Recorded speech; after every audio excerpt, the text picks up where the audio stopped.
Berapa banyak orang hari ini yang meninggalkan sunnah, Pak? Datang sholat Jumat pakai lepis, Pak.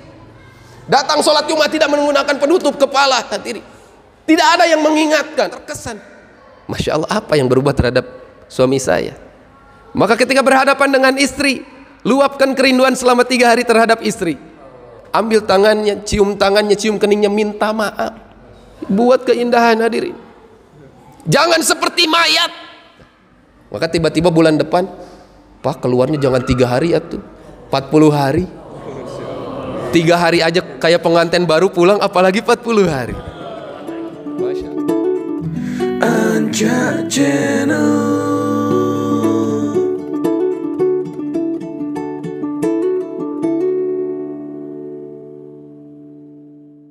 Assalamualaikum warahmatullahi wabarakatuh. Alhamdulillahirabbil alamin, arsala rasulahu bil huda waddinil haq liyudhhirahu ala dini kullihi wa kafa billahi syahida. Asyhadu an la ilaha illallah wahdahu la syarikalah wa asyhadu anna Muhammadan abduhu wa rasuluhu allazi la nabiyya ba'dah.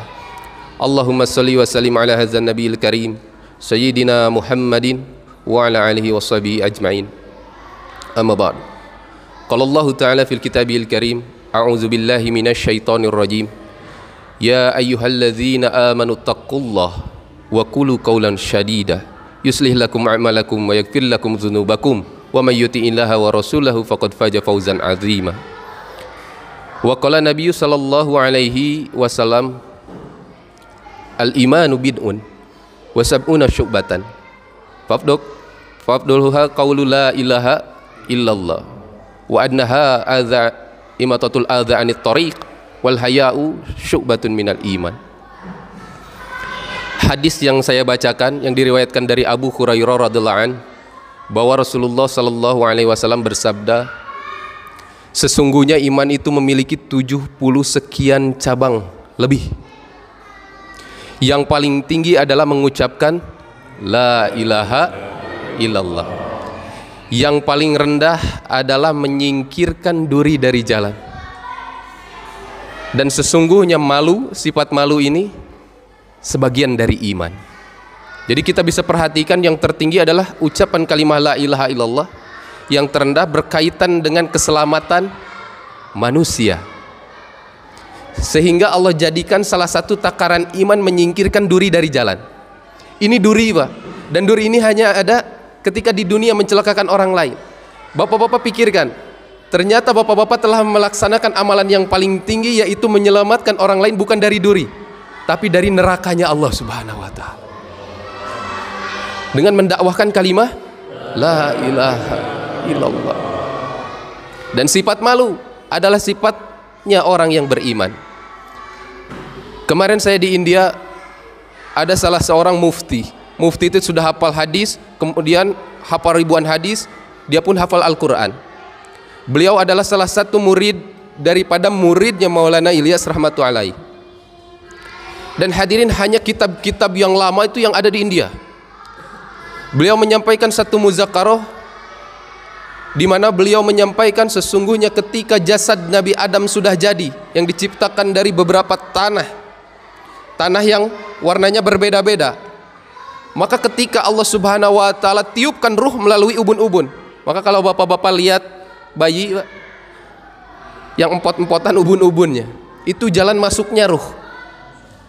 Beliau sampaikan, Ibnu Abbas radhiyallahu anhu mengatakan bahwasanya ketika ruh akan dimasukkan ke dalam jasad Nabi Adam, maka ruh bertanya 3 kali, ya Allah, apakah aku harus masuk ke tempat gelap itu? Sampai 3 kali. Maka kemudian ruh itu setelah 3 kali bertanya, maka dia masuk secara terpaksa. Ulama mengatakan, hadirin yang mulia, seandainya ruh tersebut ketika diperintahkan masuk secara sukarela, maka ketika seseorang meninggal dunia, maka ruh itu akan sukarela keluar dari tubuhnya. Tapi karena masuknya dengan terpaksa, maka hadirin, keluarnya setiap ruh dari jasad begitu dahsyat susahnya, Pak. Pernah melihat orang sakaratul maut? Masya Allah, tersiksa, hadirin. Karena apa? Saking susahnya keluarnya itu ruh. Para nabi merasakan bagaimana ada nabi yang bersaksi bahwa ketika ruh akan keluar dari tubuh seperti halnya domba yang dikuliti hidup-hidup. Ada nabi yang berkata ketika ruh keluar dari tubuh seperti sayatan pedang, lebih daripada 70-80 sayatan pedang. Ajib, Pak. Karena apa? Karena ruh masuknya secara terpaksa. Nah, hadirin yang muliakan Allah Subhanahu wa taala. Kemudian ketika ruh setelah masuk secara sempurna, maka yang pertama kali diucapkan oleh Nabi Adam adalah alhamdulillah.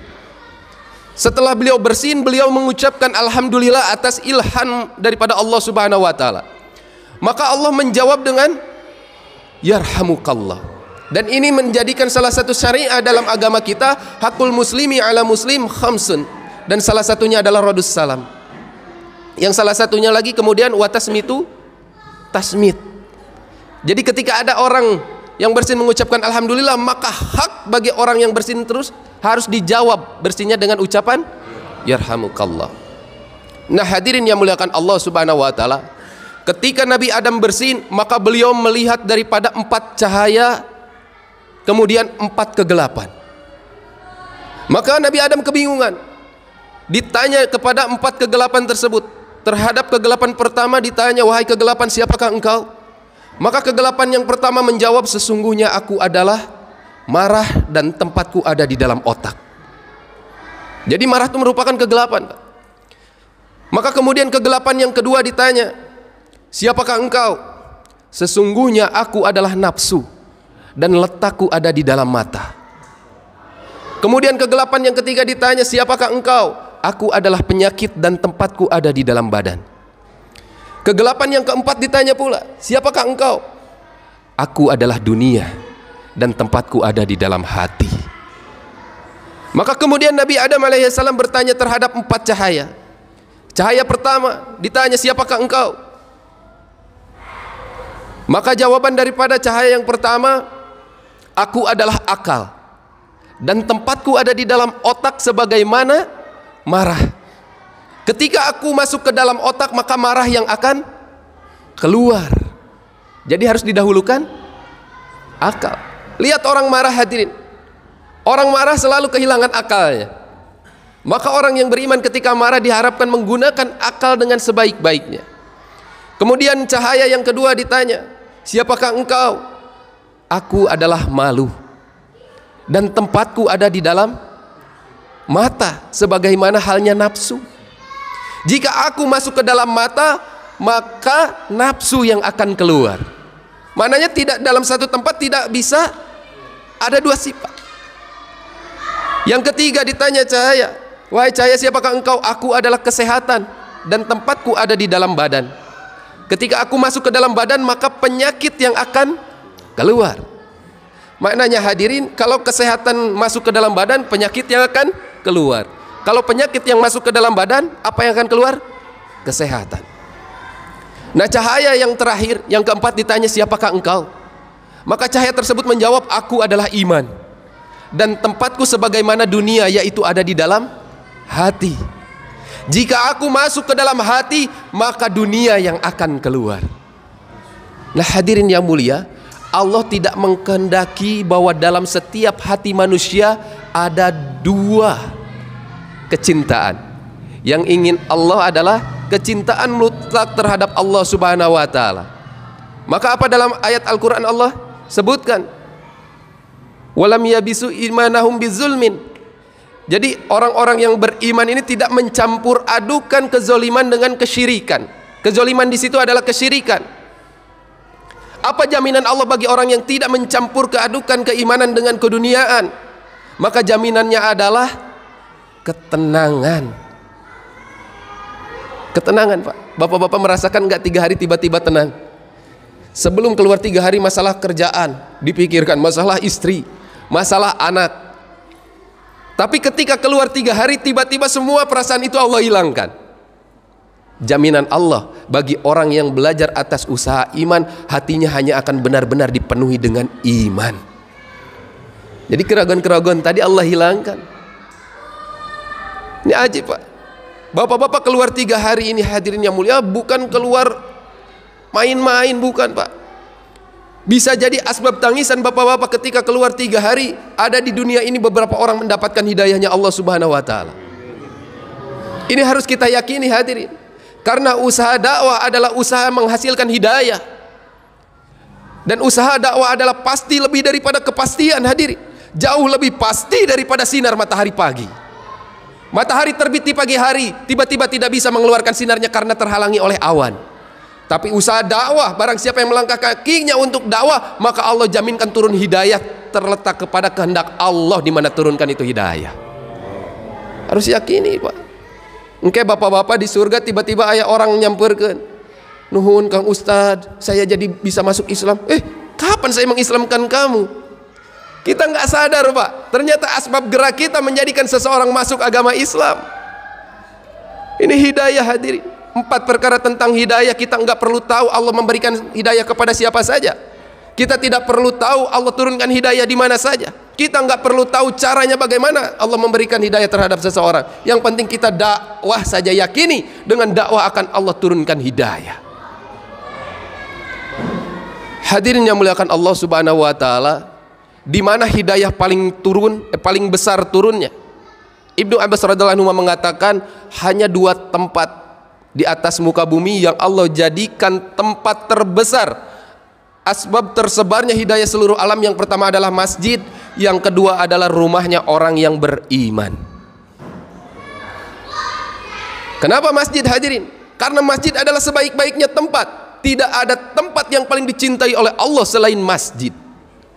Maka sekarang tanamkan oleh bapak-bapak dalam hati kita, dalam fikir kita, bahwa rumah saya bukan rumah yang ditempati istri saya, rumah saya bukan rumah yang ditempati oleh anak saya, tapi rumah saya adalah masjid. Sebagaimana apa yang disampaikan oleh Rasulullah sallallahu alaihi wasallam, al masjidu baitu kulli taqin. Masjid ini adalah rumah setiap orang yang bertakwa.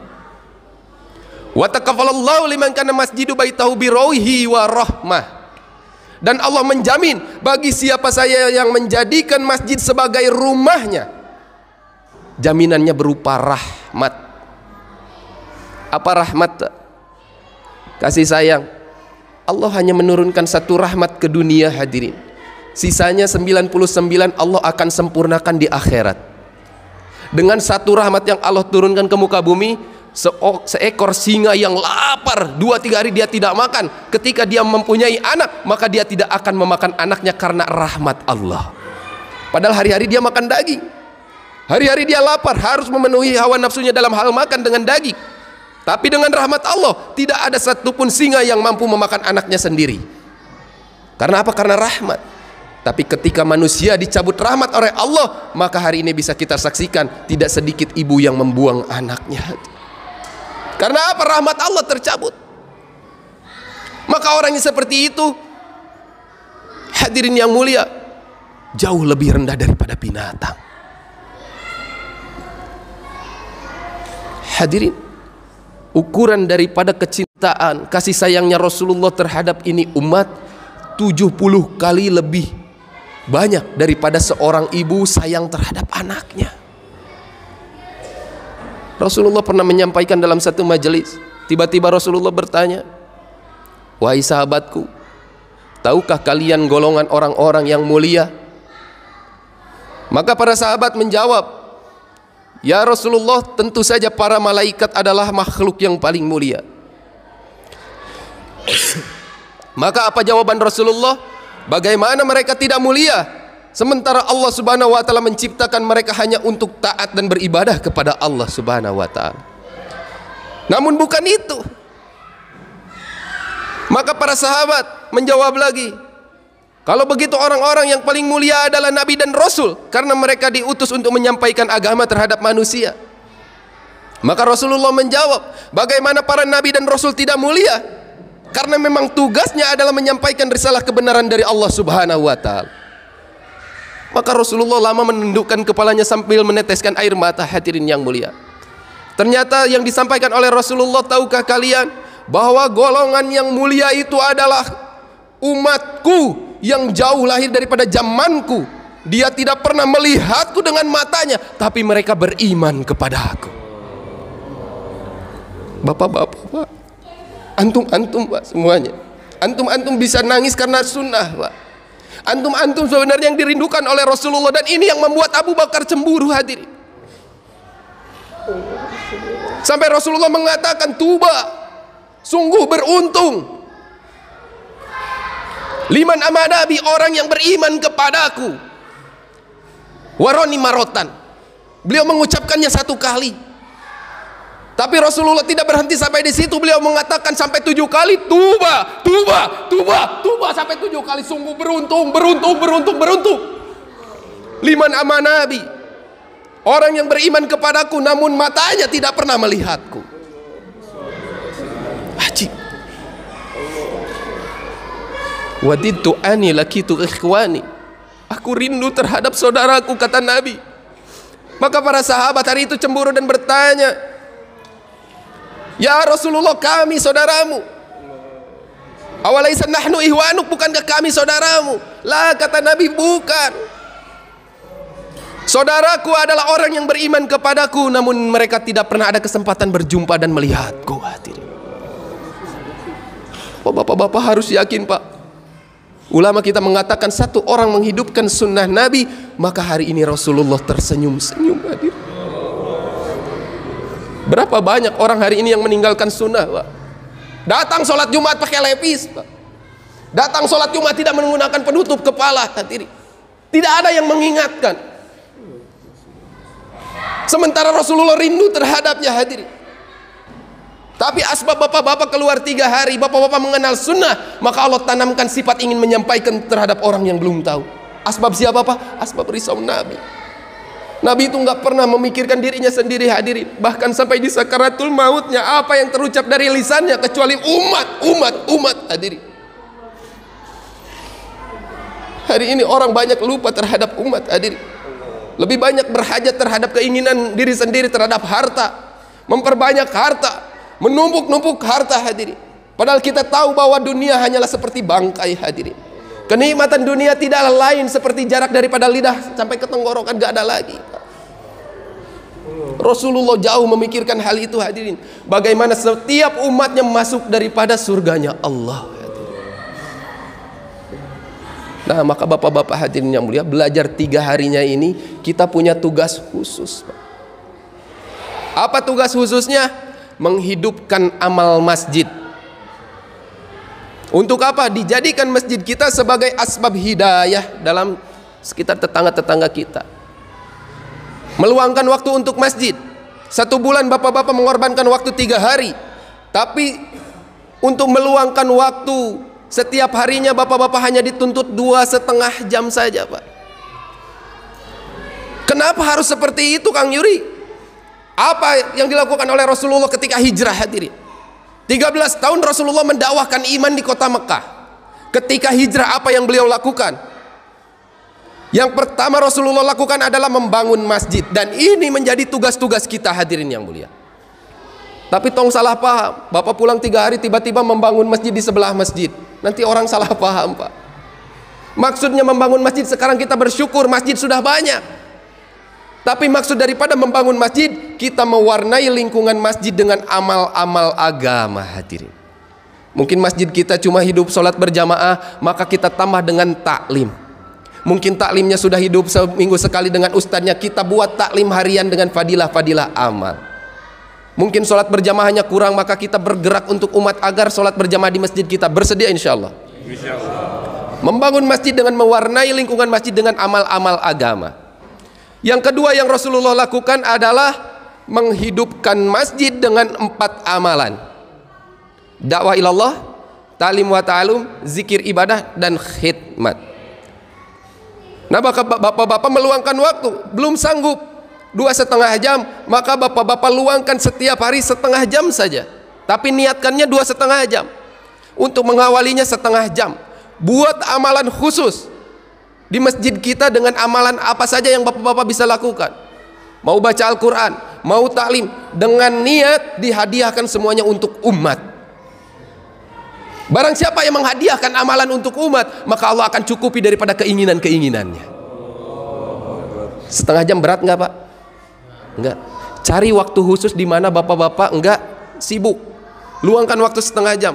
saya akan baca Al-Quran setengah jam, niatkan untuk umat, berikan kepada umat, apalagi terhadap orang-orang yang kita benci, orang-orang yang pernah membenci kita, berikan daripada amalan-amalan kita. Setengah jam saja Pak. Hari ini kita sudah terbiasa memberikan waktu sisa untuk Allah, sibuk kerja, sholat di akhir-akhirkan, dengan perasaan saya bangga sudah sholat, padahal hakikatnya dia telah memberikan waktu sisa kepada Allah. Dia membaca Al-Quran setiap hari, tapi membaca Al-Qurannya karena atas keinginan hawa nafsunya. Ada waktu luang dia buka mushaf Al-Quran, tidak ada waktu luang dia tidak membuka Al-Quran, waktunya hanya sesuai keinginannya. Maka orang yang seperti ini bagus, tapi dia memberikan waktu sisa kepada Allah. Maka orang yang paling baik adalah menistiqomahkan waktu sebagaimana istiqomahnya dia sholat. Dia punya niat dalam hatinya, saya akan membaca Al-Quran setiap hari setelah selesai sholat.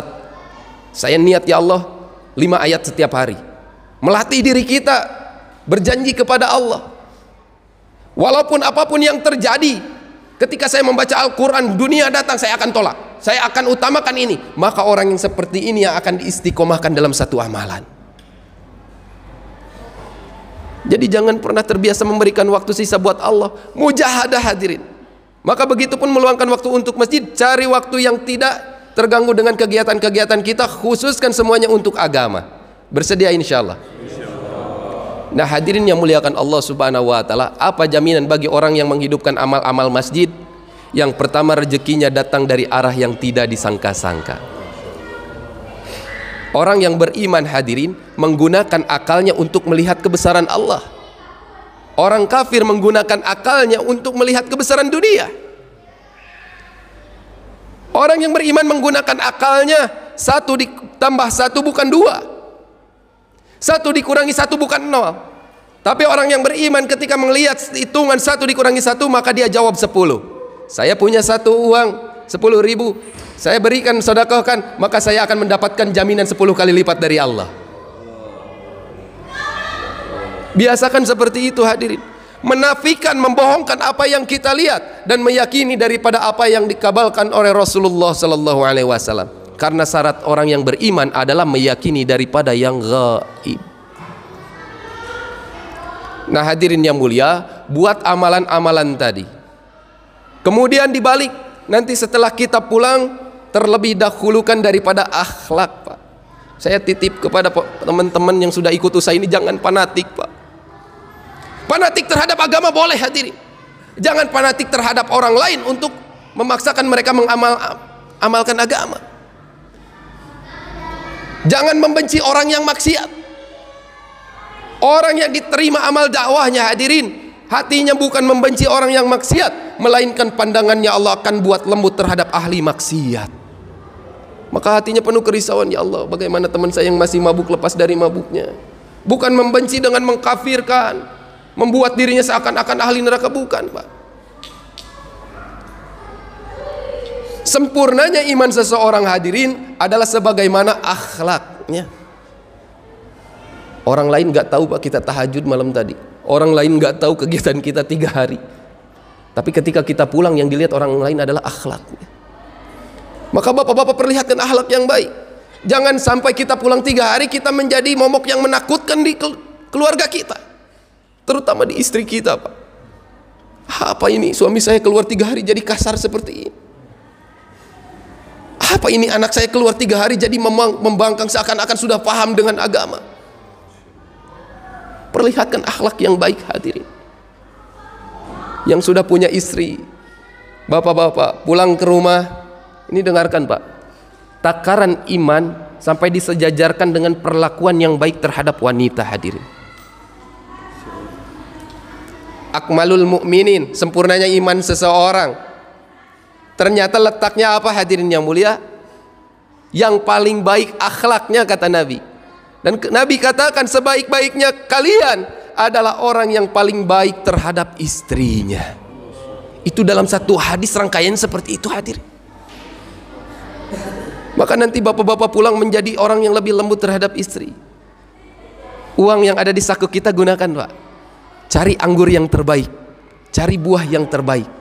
Ulang momen-momen jahiliyah pacaran kita dulu hadirin. Sempurnakan dalam kehidupan pernikahan, buat lagi masa pacaran. Hadir. Wah, saya punya nyisanya ini cuma 2.000, tapi cukup untuk 2 butir anggur. Pulang beli anggur. Assalamualaikum. Pulang ke rumah jangan langsung ke rumah. Sunnahnya adalah datang kepada masjid, sholat sunnah tahiyatul masjid, doakan dulu umat, baru pulang ke rumah. Bersedia insya Allah? Jangan langsung masuk rumah, gunakan adab rumah. Assalamualaikum, sholawat dulu. Jangan langsung masuk. Ketika istri sudah menjawab baru nanti terkesan, Masya Allah, apa yang berubah terhadap suami saya?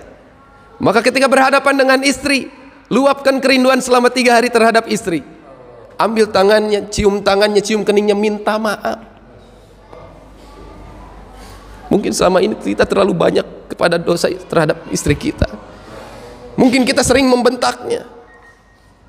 Mungkin selama ini kita tidak pernah jadi contoh yang baik. Wahai istriku, maafin saya. Selama perkawinan kita saya belum pernah membahagiakan kamu. Saya sering memberikan beban, memberatkan lagi dengan anak, tidak pernah mencukupi daripada nafkah. Maafkan saya. Saya demi Allah berjanji akan menjadi suami yang jauh lebih baik hari ini. Izinkan saya membuat sesuatu yang romantis, sebagaimana Rasulullah romantisnya dengan Aisyah. Apa-apaan sih ini? Apa-apaan sih? Walaupun canggung paksa. Perintahkan buka mulutnya, maka suapin dengan anggur tadi. Maka kelembutan tangan antum hadirin bersamaan masuknya 1 butir anggur akan menjadi asbab hidayah terhadap istri kita. Apalagi kalau setiap hari nyuapin istri. Ambil pekerjaan apa yang paling berat dilakukan oleh istri. Kita nggak biasa cuci baju, pulang nanti biasakan cuci baju. Kalau nggak sanggup mencucikan semuanya, cuci untuk kita sendiri. Mah, tangan mama itu terlalu kasar karena sering lama nyuci. Ini gara-gara papa, gara-gara ayah nggak pernah mencucikan baju, tangan mama jadi kasar. Tapi ini tangan yang akan menjadi saksi di akhiratnya Allah. Izinkan sekarang tangan saya sama-sama kapalan seperti tangan mama. Ambil semua pekerjaan. Kira-kira istri senang nggak, Pak? Senang. Perlakukan istri dengan mulia. Sehingga hadirin yang mulia, terjadinya dialog indah yang seperti itu dilihat oleh anak-anak kita, maka ini pun akan menjadi asbab hidayah untuk anak kita. Maka tiba-tiba bulan depan, Pak, keluarnya jangan 3 hari atuh, 40 hari. 3 hari aja kayak pengantin baru pulang, apalagi 40 hari. Masya Allah. Buat keindahan hadirin. Jangan seperti mayat. Seperti mayat yang tidak dikuburkan. 1-2 hari, biasa saja. Lebih dari 3 hari wujudnya mulai berubah, mulai mengembang. Itu mayat yang corona, Pak, kalau nggak dikuburkan wujudnya menakutkan setelah 3-4 hari. 1 minggu tidak dikuburkan maka akan mengeluarkan bau busuk dan belatung-belatung akan keluar. Mulai telinganya copot, hidungnya copot, matanya keluar, menjadi racun daripada orang-orang yang sekitarnya. Kalau akhlak kita buruk, nggak jauh kita sama mayat, Pak. Akan jadi menakutkan di keluarga kita, akan jadi menakutkan di tetangga kita. Jangan. Begitu pula nanti bapak-bapak, jadi seakan-akan tawon, Pak. Jadi tawon itu kalau pindah kemana-mana selalu membawa kebaikan, hadirin. Kalau tawon, hadirin, disediakan jutaan sampah, dalam tempat itu ada 1 saja bunga yang tumbuh, maka tawon hanya akan menghampiri 1 bunga, hadirin. Tapi kalau bapak-bapak jadi lalat, walaupun lalat diberikan jutaan taman bunga, di taman tersebut ada 1 tong sampah, maka lalat hanya akan menghampiri daripada sampah. Mau jadi tawon, mau jadi lalat? Tawon. Tetangga kita buruk, kiri kanan buruk, tetap kita menjadi tawon datang, menyebarkan kebaikan-kebaikan. Datang silaturahmi, bawa bingkisan ke tetangga kita, kepada ahli masjid. Perlihatkan dakwah dengan ikramul muslimin, memuliakan saudara muslim tanpa melihat siapa dirinya. Mau itu harakahnya ini, mau ini, jangan dilihat. Itu adalah saudara saya sebagaimana umatnya Rasulullah sallallahu alaihi wasallam.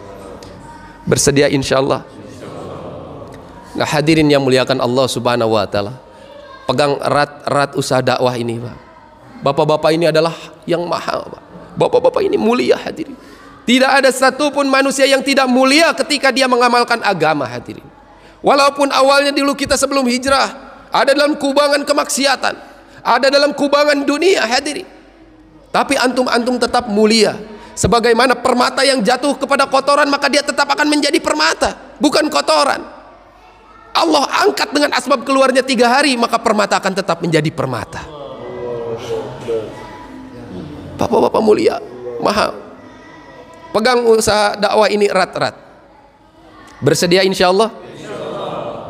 Jangan sampai masalah ibadah mendahului pentingnya daripada dakwah. Oh, teu bisa tuh ibadah heula. Sebelum sholat, dakwah heula, sholat heula. Dakwah dulu, makanya ada azan. Sebelum zakat fitrah, ada dakwah dulu atau langsung zakat? Dakwah dulu. Dikasih tahu syariahnya semuanya. Maka tanamkan yang terpenting dalam diri kita sebelum halnya kita melaksanakan ibadah, dakwah. Bersedia insya Allah? Karena ajib ini Pak, pahala dakwah tuh. Ada salah seorang sahabat Nabi yang dia melakukan satu amalan masjid setiap harinya. Beliau meluangkan waktunya selalu berada di pojok kanan saf paling depan. Dan ternyata hadirin yang mulia, ketika para sahabat berlomba-lomba mendekatkan rumahnya kepada Masjid Nabawi, hari itu dia justru menjauhkan rumahnya daripada Masjid Nabawi. Terdengar kabarnya kepada Rasulullah, maka disampaikan ada seorang sahabat menjauhkan rumahnya daripada masjid. Panggil oleh Nabi, kenapa engkau menjauhkan rumahmu daripada masjid?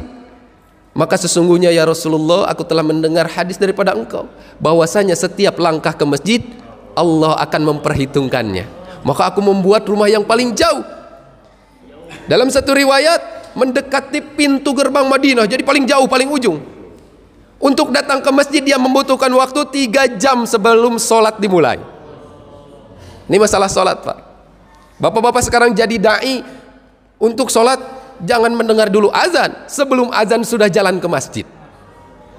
Ini sahabat hadirin yang mulia, 3 jam sudah ada di saf paling depan, di pojok paling kanan. Bapak bayangkan ketika sholat subuh dia datang jam berapa ke masjid? Kalau perjalanannya 3 jam. Sehingga Rasulullah selalu rindu hadirin. Namun tiba-tiba ketika satu majelis, sahabat tersebut tidak ada di saf paling depan. Para sahabat hari itu tidak ada yang faham, tidak ada yang risau terhadap salah satu sahabat yang tidak ada. Ini pentingnya ketika kita menjadi imam, bukan hanya memimpin sholat berjamaah, tapi sebelum dan sesudah sholat berjamaah, kewajiban imam adalah memperhatikan makmumnya. Maknanya bapak-bapak pulang akan menjadi imam di rumah tangga, dan di masjid pun suatu saat ketika diperintahkan jadi imam harus mau, maka perhatikan setiap makmumnya. Maka Rasulullah waktu itu bertanya, kemana salah seorang sahabatku? Para sahabat menjawab tidak tahu. Setelah sholat subuh dilakukan, maka ditanya lagi oleh sahabat, adakah yang tahu rumahnya? Beberapa sahabat tahu, maka dihantarkan. Rasulullah dan para sahabat melakukan perjalanan 3 jam sampai tiba ke rumahnya ketika waktu duha. Maka ketika datang ke rumahnya disampaikan salam, ada seorang istri yang menjawab dengan suara yang tegar, Waalaikumsalam, dan itu tahu adalah yang datang Rasulullah. Kemudian hadirin yang mulia, seakan-akan perempuan tersebut ingin memberikan sesuatu kabar yang aneh yang dia lihat terhadap suaminya. Maka dia bertanya, benarkah engkau istrinya salah seorang sahabatku? Benar. Kenapa suamimu tidak datang ketika sholat subuh? Ya Rasulullah, tadi pagi suamiku telah meninggal. Lihat keadaan wanita yang beriman, dia tegar menghadapi itu. Biasa saja, walaupun dalam keadaan bersedih, dia bisa seperti itu. Suamiku sudah meninggal, namun ya Rasulullah, aku melihat pemandangan yang tidak biasa atas suamiku ketika akan meninggal. Rasulullah paham apa yang akan disampaikannya, namun ini pelajaran bagi para sahabat yang mengikuti Nabi. Maka disampaikan apa yang terjadi ketika sakaratul maut suamimu. Maka istri dari salah seorang sahabat tadi mengatakan, sesungguhnya ketika beliau sebelum mengucapkan la ilaha illallah Muhammadur Rasulullah, beliau mengucapkan, kenapa tidak yang jauh? Kenapa tidak yang jauh? Kenapa tidak yang jauh? Dengan perasaan yang seakan-akan menyesal, beliau mengucapkan. Kemudian diikuti perkataan yang kedua, kenapa saya tidak berikan yang baru? Kenapa tidak yang baru? Kenapa tidak yang baru? Kemudian beliau pun mengatakan, kenapa tidak semuanya? Kenapa tidak semuanya? Kenapa tidak semuanya? Rasulullah paham. Maka Rasulullah menyampaikan, sesungguhnya sahabatku, Allah buka hijabnya di sakaratul maut, Allah tampakkan di mana posisi surga dia dan di mana letak dirinya. Jadi diperlihatkan surganya, Pak. Ketika suamimu berkata, kenapa tidak yang jauh? Karena Allah lihatkan setiap langkah pahalanya menuju masjid. Jadi setiap langkahnya Allah tampakkan pahalanya, sehingga orang di sakaratul maut dia menyesal. Kenapa langkah saya tidak lebih jauh? Kenapa rumah saya tidak lebih jauh lagi? Ternyata pahalanya besar sekali. Ini orang sudah di dalam surga tapi lebih menyesal lagi, hadirin. Maka yang kedua, kenapa tidak yang baru? Ternyata sahabat tersebut ketika akan sholat subuh dalam keadaan dingin, dia menggunakan dua pakaian. Satu pakaian yang baru di dalam, pakaian yang lama dia gunakan di luar. Bertemu seseorang yang kedinginan, dia berikan pakaian yang lama. Ternyata di sakaratul maut Allah tampakkan pahala pakaian yang lama yang diberikan begitu besarnya. Maka dia menyesal, kenapa saya tidak berikan yang baru, yang baru, yang baru. Pahalanya Allah tampakkan dan letak surganya Allah tampakkan, hadir. Kemudian yang ketiga, kenapa tidak semuanya? Pernah ada satu orang yang lapar, datang meminta kepadanya ketika dia sarapan, dia hanya membelahkan sepotong roti. Maka dia menyesal, kenapa saya tidak berikan semuanya, semuanya, semuanya. Nah, hadirin yang mulia, maknanya ulama kita sampaikan, ini pahala ibadah Allah tampakkan seperti itu, Pak. Kenapa hari itu tidak ditampakkan pahala dakwah? Karena akan tidak kuat, Pak, saking besarnya pahala dakwah. Maka bapak-bapak harus benar-benar Pak dalam dakwah. Bersedia insya Allah? Sekarang bapak-bapak ini bukan lagi da'i-da'i biasa, Pak. Tapi sebagaimana Rasul sudah menjadi utusan-utusan, karena di mana tidak ada lagi nabi yang akan turun hadirin di akhir zaman, melainkan tugas kenabian ada di pundak bapak-bapak semuanya. Hidupkan amal masjid, dakwah dengan akhlak. Yang terakhir hadirin yang mulia, segala sesuatu kita dalam beramal harus punya ilmu, harus punya guru. Begitu pula dalam usaha dakwah, dalam madhab, dalam manhaj kita sudah punya imam, Pak. Dengan 4 imam besar, siapapun bapak-bapak yang ikuti, maka Allah akan berikan, mereka akan berhujah kelak di hari kiamat atas ibadah yang kita lakukan. Begitu pula dengan dakwah, kita harus punya guru. Nah, untuk menyambungkan daripada sanad guru ini, bapak-bapak meluangkan waktu setiap minggunya hadir di markas. Luangkan waktunya minimal 1 bulan 1 kali hadir saja. Agar apa? Agar tidak putus sanad. Kelak di akhirat akan ada yang menjamin kita, guru-guru kita. Jadi jangan sampai kita dakwah mengikuti hawa nafsu kita. Bersedia insyaallah? Subhanallah wa bihamdi, subhanakallahumma wa bihamdika, asyhadu an la ilaha illa anta, astaghfiruka wa atubu ilaik. Anja Channel.